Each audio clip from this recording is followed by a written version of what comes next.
Okay, we've got a reading that we think that probably some of the larger packages tomorrow would be of more interest. They'd be closer, and we'd probably see them much better. And so what we're going to do is we set it limit up here at about 125. We saw 129 on EVA3. Zombies 125 is my cutoff. Right now we're at 123. Okay, sounds reasonable. This is Capcom. My go for transfer. There's a current blanket. Okay. Hello, America. Do you read Houston?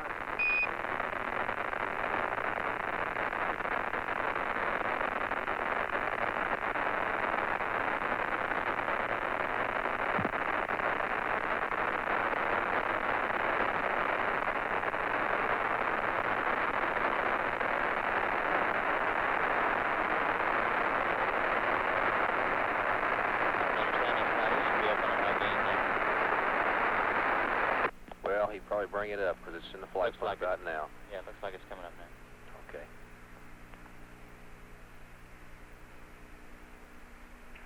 Houston, America. Yeah, America, loud and clear. Okay, Houston, America here. The mapper, when we took the image motion from off to on, and then the mapping camera switch from off to on also, I think. Maybe it was standby to on. But anyhow, as soon as we went up to on, I had a barber pole on the talkback. Went back to standby, and just before AOS, or just about AOS there, at 2:15:20, about 2:15:20. Then we got a gray on the talkback with the mapping camera switch and standby. Then we went back through the cycle and it worked okay, so it's working now and it's on. So what I'm saying is it didn't start working until about 2:0. Okay. Okay, Ron, we got that. Okay, I'll give you a call as soon as we get data from flight. All right. Must have been too cold, huh? Well, look at it. Look at it. No. Flight income. Go ahead. I'm not narrow beam yet. Have him select wide on the high gain, then narrow. Select wide and then narrow. Right. Okay, Capcom. America, would you select wide on the high gain and then narrow? Flight FAO. Go ahead. You know, this mapping camera has been out of the heaters mode while we're running all this lunar sounder operation. It's a good chance it's a temp flight. Okay. Doesn't seem to make any difference. At any rate, he did the Try right thing. reacquisition again. Manual. And wide. Now, flight income, we're in low skin reflection area. It's not getting in narrow. What do you want to do? It'll improve shortly. Stand by. I don't know. Doesn't seem to work very good. Capcom, tell me we think we're in a... Let's try react flight. Okay. Let's try react, Ron. You're in a skin reflection zone there. It's probably the problem.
cell in charge went off. We saw it on TV. That's what I heard.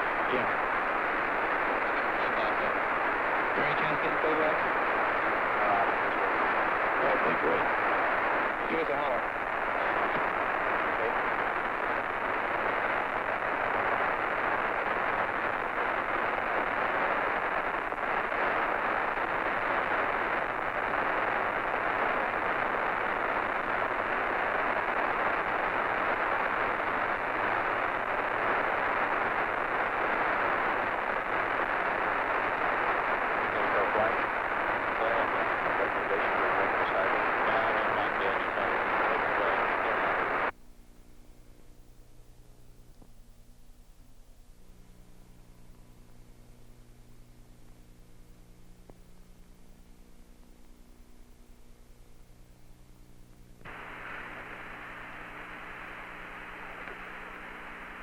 There you go, Fly. We got narrow beam. There's video. Light GNC. Go ahead. RCS configuration is per the checklist. Outstanding. Okay. Houston, do you read America? Affirmative, America, and we have a picture. Over. Roger, Houston, America has found some fair winds and following seas, and we're on our way home. Okay, that's great news.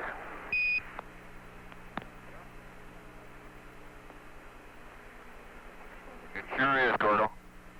You betcha, by golly. That's Okay, you're a little very trouble good. giving us narrow beam. We've That got was it a now. good bird, too. We'll give you the bird report in a bit. Okay.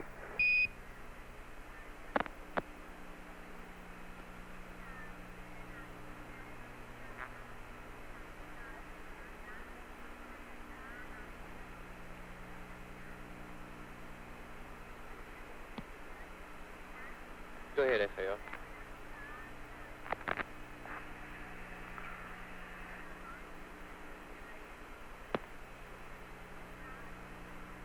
Okay, Houston, I'm going to try and give you a Tchaikovsky solo about the meter. Roger.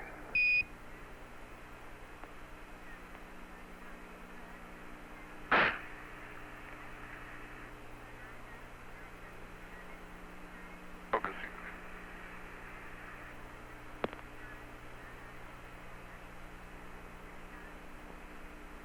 Yeah, listen.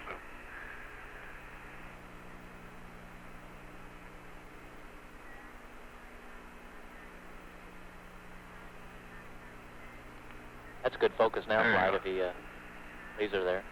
Okay.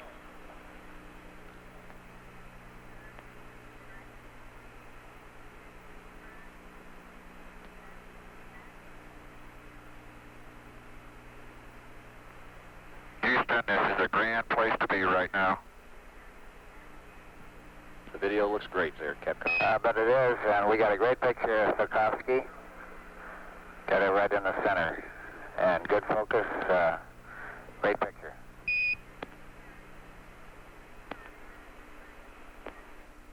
I know there's not as many smiling faces down there as there are up here, but we're making up for the difference in numbers.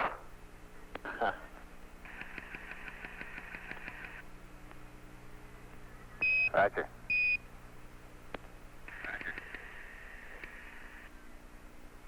Gordo, I'll give you a quick burn report. The burn was on time. Burn time was 2 minutes and 23 seconds. Delta VGX was 30470. Attitude at the end of the burn was 184.005 359er. That's 184.005 and 359er. There was no trim. The residuals were -2, plus 0.7, correction, -0.2, plus 0.7, and plus 0.2. Delta VC was -18.1.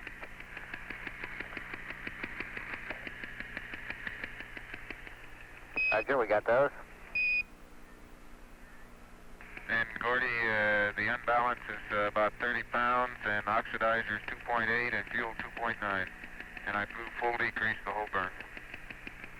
Roger, Jack.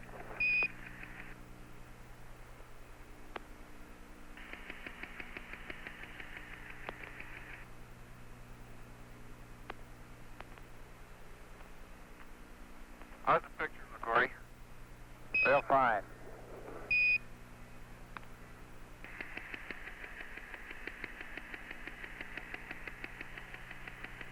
like to tell you exactly what we're looking at, but I can't quite see it.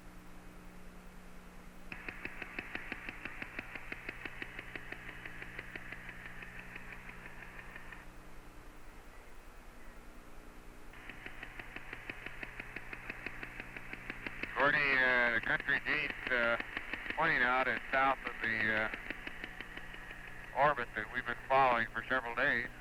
Ron even more than Gene and I. And it's some of the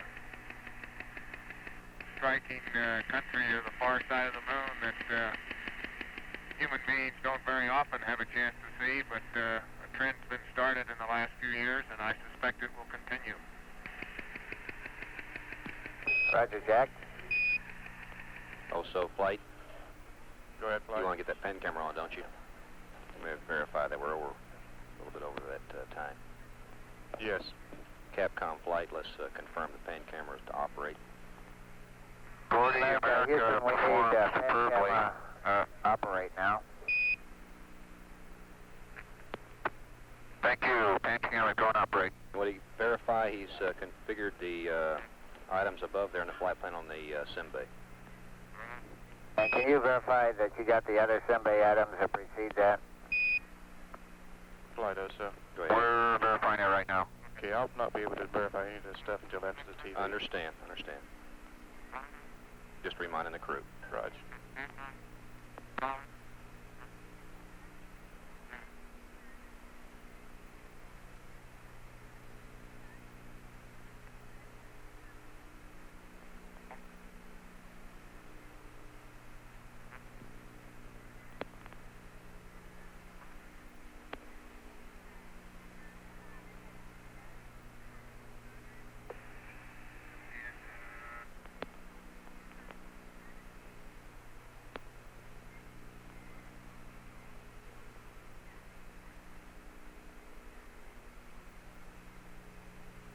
Okay, Gordy, the sim bay should be squared away.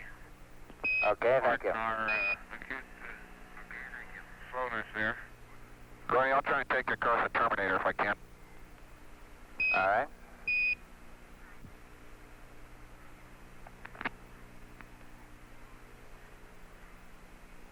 Of course, we're seeing country south of Silkowski now that we've never seen before.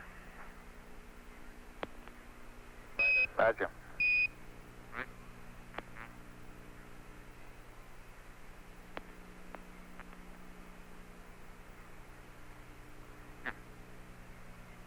And when we get a picture of Silkowski back, I think maybe even you can see one of the things that both Ron and I have noticed about it is, number one, it's a basin that is comparable in its freshness and apparent age to the probably the Imbrium Basin on the near side of the moon. And secondly, it has an unusual area in its northeast quadrant that from which the blanket is excluded. There is an apparent slide, we're not sure what it is, but the normal indications of an ejector blanket are just not there. Also, flight. Go, Flight. Yeah, in the flight plan at 237. Roger that, Jack, and we can see those we features have you just Pete described. Camera off, stay down. The camera, I would suspect Okay, we'll for- overrun we can some figure out a of way to the hold it a little steadier, that would help, but based on time between we're getting standby. a good resolution. Negative, Flight. We'll just let that go until, if it gets to... Okay, Gordo, I'm working on it. You think a guy who's been there for You need the however data many for that, days right? we've been there could find Yes, it, don't I'll you? get the data, Okay. Flight. It may be a little bit delayed. No problem. When you see Silkowski south, the central peaks form an arrow that points south, Gordy.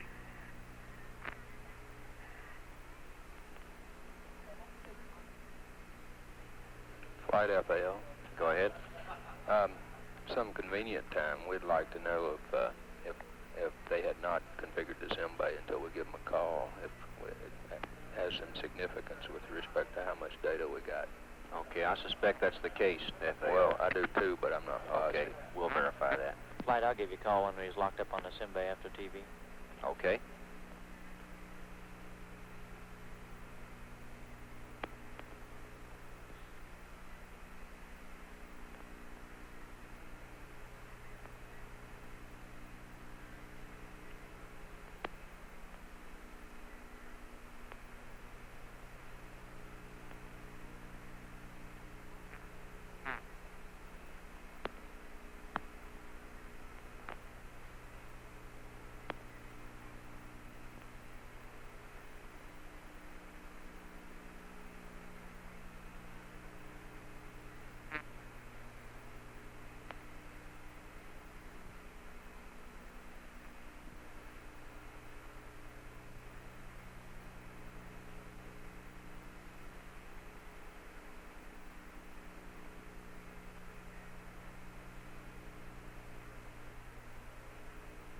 America, Houston, your altitude right now is 835 miles, over.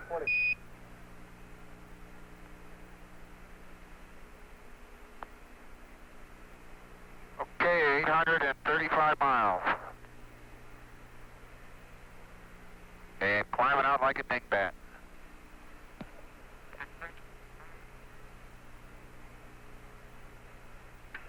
Frames 5 through 20, we're taking on Mag Papa Papa. That altitude. Okay, Ron?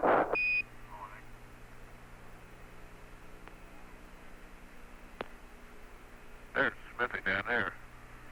Finally figured out where we are. Right down underneath the window. I can see it now.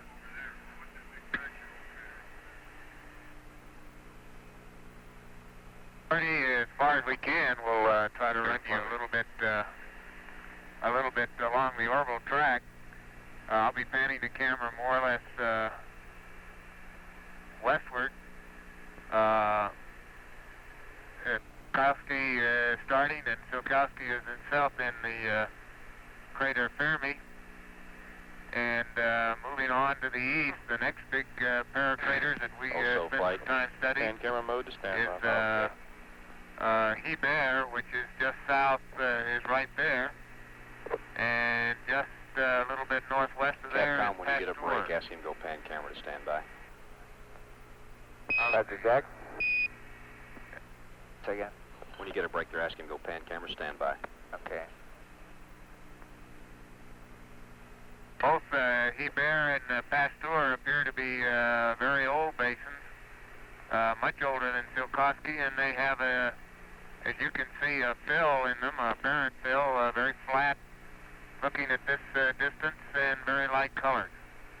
It's an event on the moon of which we have relatively little understanding at this time, but possibly the Apollo 16 results, when they're fully known, through the analysis of the samples and other data, may shed some light on that event.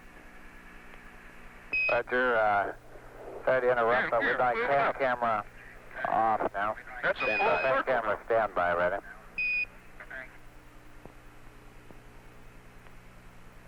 Okay, stand by. Now, we're going to be able to pan a little bit more east now, Pasteur, and start to show you the crater Smithy, the basin Smithy, really. It's one of the older large basins on the moon. It has none Go ahead, FAO. of the obvious features of big basins, such as Imbrium or Serenitatis, but it's nevertheless roughly circular, has a Mare fill, and a very, I'm pointing right now to the hit of a second ring outside. But the main ring is the one Ron's talked to you a lot about, and has his double ring craters in it, and we're pointing at some of those right now. Okay, Houston, we can now see Tycho. We're seeing probably about 75 to 80% of the entire moon, the face anyway, lit up. The rays of Tycho are very obvious from here. But the camera over there, Gene, you can show it to him.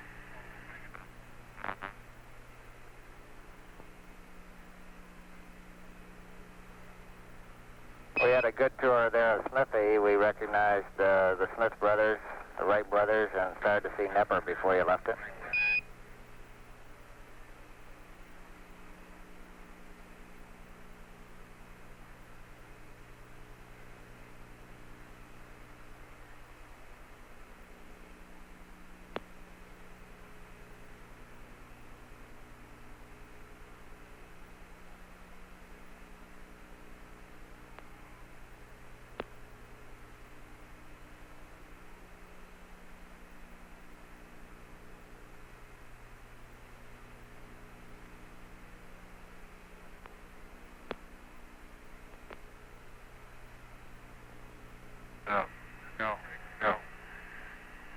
No, you won't see Tycho for a little bit.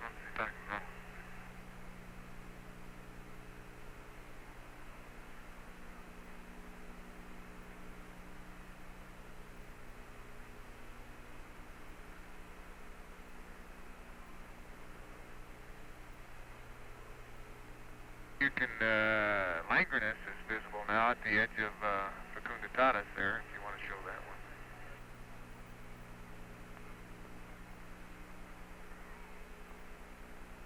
Just this side of Fecunditatis. And Humboldt is a crater that ought to show up very well on the television. That's the cracked floor crater there with a little dark margin. Okay.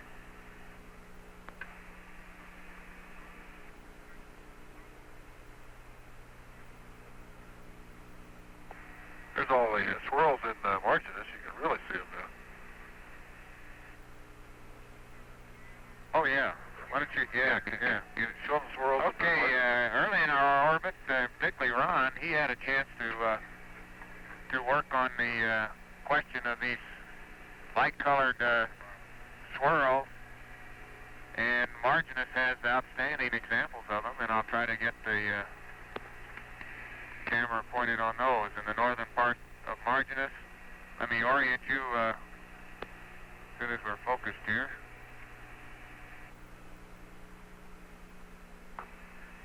Okay, Smithy, I'll point right at the center of Maury Smithy, and then move up towards Nepper, and then into the swirl area a little bit more north. And Gene will zoom you in and let you see what some of that looks like.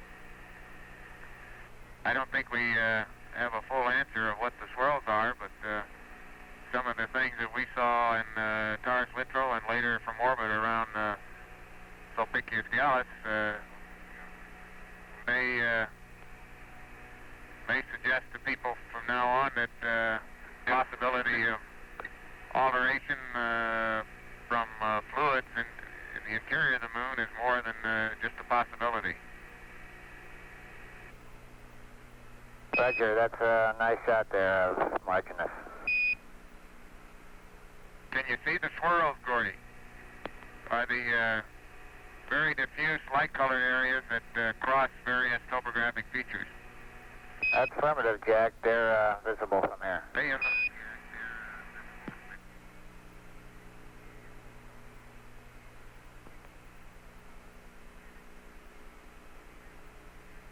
Okay, I'm going to give you an end-on view, if I can, of the Crisium Basin. You should be seeing that now. How is it? That's a good picture, Crisium. It's very evident on the right side of our picture. Yeah, that's right. And before long, we'll be able to show you the landing site in Taurus Littrow, and I think you probably see Proclus, which is a bright crater just off the horizon now. That's the one with the excluded ray zone on its western or southwestern side. It's not in view yet. We may not see it. I think we're going the other way. Right in the horizon. The landing area of Taurus Littrow and the edge of the Serenitatis Basin is probably just on the horizon now, and I'm not sure exactly. Yeah, you can see the dark part of Serenitatis is sticking out of the sea of Proclus in the ray excluded zone. No, that's Fecunditatis sticking up there, isn't it? Because the ray that's perpendicular to our track now points right to the landing site, right off of Proclus.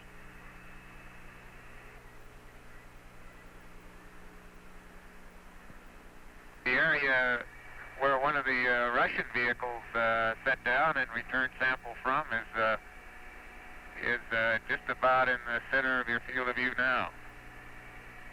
Just on the north side of Fecunditatis.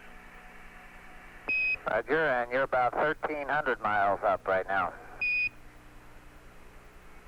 Wow. It's not a bad climb, is it, Corey? Pretty good rate. A friend of mine says, wow, woozle.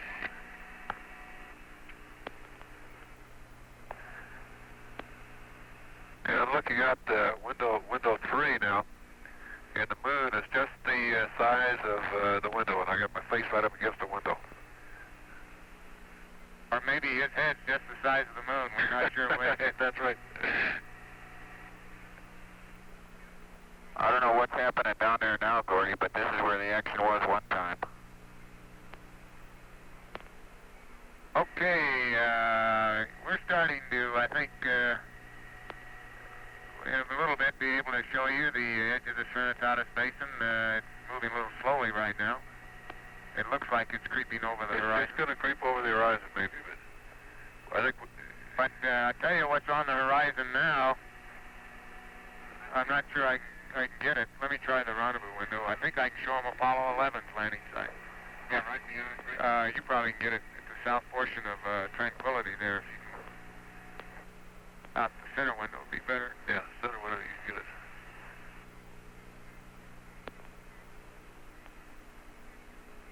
See the southern part of Fecunditatis, and then the Tranquilitatis takes off to the west there, Gene, right along that southern edge of Fecunditatis is where Apollo 11 set up.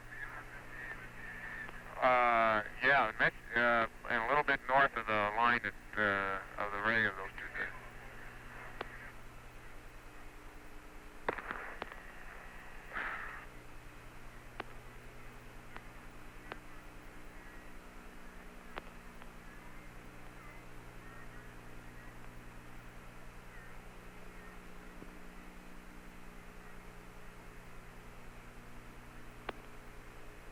Okay, Gordy, the center of your picture is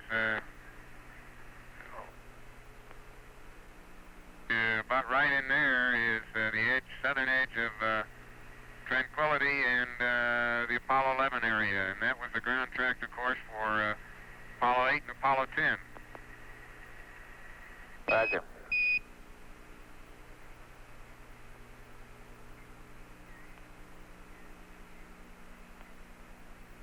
Yeah, well, we'll put you back on Langrenus, which is one of them Copernican age craters in this part of the moon.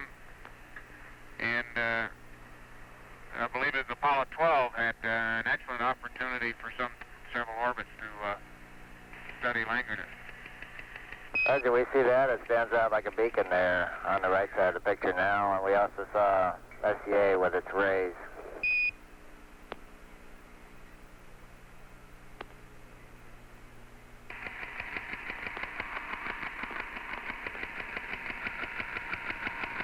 Okay, our landing site's in view now, Gene.